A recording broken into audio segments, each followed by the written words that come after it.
¿Qué pasa, amigos? My name is Ash, and today I want to talk about Apex Legends, and more importantly, the steps they have taken so far to keep pace in the world of Battle Royale. Since its release on February 4th, Apex Legends has become one of the biggest games on the planet, reaching 1 million concurrent and 25 million total players in just the first week. But even with that meteoric success, many people, including myself, are skeptical about the game's short and long-term future. To keep pace in the world of Battle Royale means going head-to-head with the most popular game of all time, FORTNITE. With a new FORTNITE season dropping in about a week, Respawn Entertainment's main goal is to retain the player base they currently have. Epic Games made this task even harder when they announced a set of challenges that will unlock the upcoming season's Battle Pass for free. This gets players like myself back over to FORTNITE to grind for those challenges. Once players finish the challenges, the voucher for the upcoming Battle Pass entices them to stay through the start of the new season as well. When someone says less is more, this is exactly what they mean. All FORTNITE did here was drop a couple challenges for players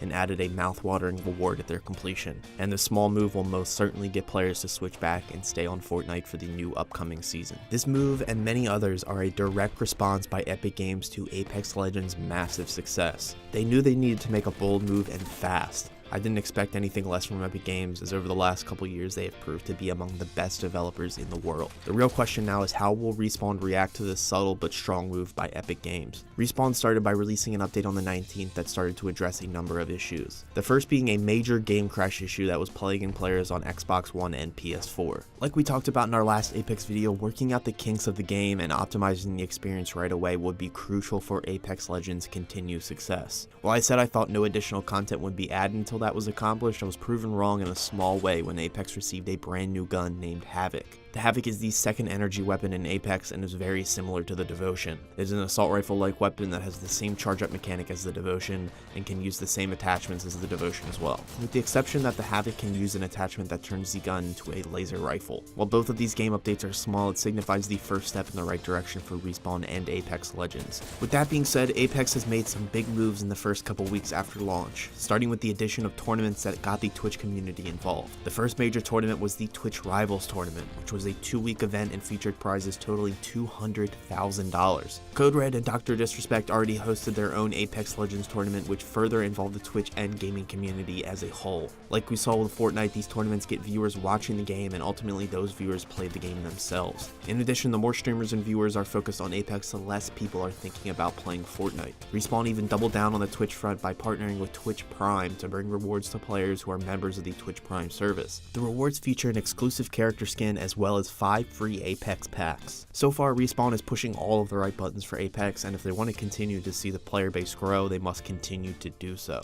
especially since FORTNITE is beginning to step up their game. To compete with FORTNITE and stay relevant in the Battle Royale market, a game must drop consistent and interesting content. This is just the law of the land when it comes to Battle Royales. I mean, look at Blackout. They slacked on pushing out new and meaningful content, and their game is all but forgotten about, and they are only about 4 months post-launch. To neglect a Battle Royale for more than a month is to watch it die. The thing with a BR is the game type can be very repetitive, and players need the constant content refresh to keep them engaged in what they're playing.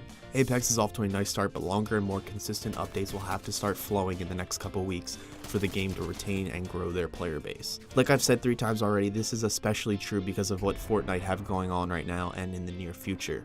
It's crazy how many parallels we've seen between the two games and how intertwined they have become. For me, it's a fascinating thing to see develop, and I'm truly excited to see where this digital war goes from here. This is the beauty of competition, and even though FORTNITE has never wavered, this is exactly what the genre needed. Two titans are battling it out to see who will wear the Battle Royale crown.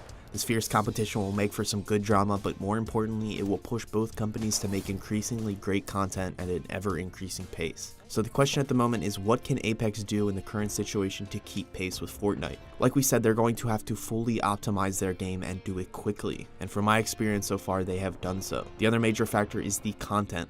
Can Respawn release good and meaningful content at a fast pace?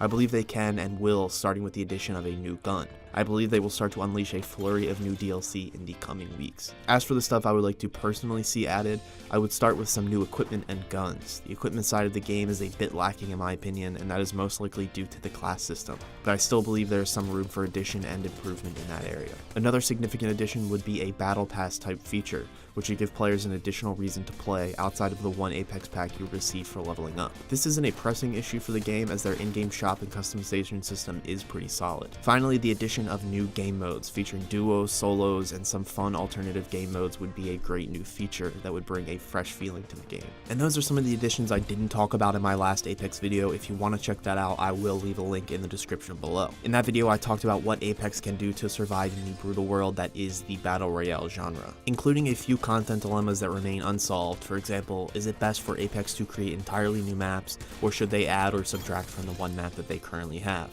That and a whole lot more was featured in last week's video. I didn't want to be too repetitive and hit those same points again, so I'll just link that video. Anyway, that will do it for this video. Make sure you hit like, click or tap that subscribe button to become the heart of this gaming channel, and be a part of the conversation in the comments below by telling everyone what moves you think Apex will make in the future, and whether or not you will be heading back to Fortnite once the new season starts. And for more gaming analysis, news, reviews, and opinions, stay here on Ash Heart. And as always, thanks for watching.